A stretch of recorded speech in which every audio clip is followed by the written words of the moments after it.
Lungdamna Lai Siangtho Mate lian som aneu som le sagi pan som ni le ni chiang a hi zongin kigingsa-in gige un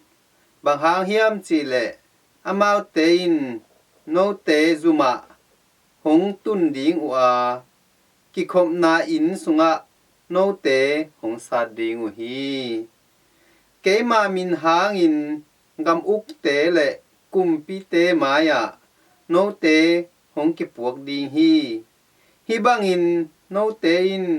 Amaute le gentile mite tungah teci na hi ding u hi Amaute in te hong matu ciangin te in genin bangci ding ci na lungkhampih un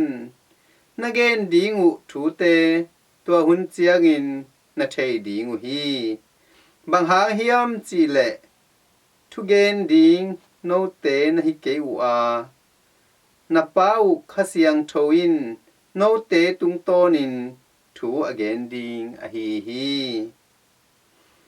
Unau khat le Unau khat asi thei na ding un kila hek ding wa pain ata asi thei na ding le hekin tain zong nu le pate lang panin khat le khat kila hekin akithat sak ding u hi te in Keima min hangin mi khem pe te muda na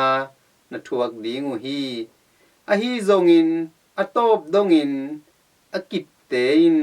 hot khian na anga ding u hi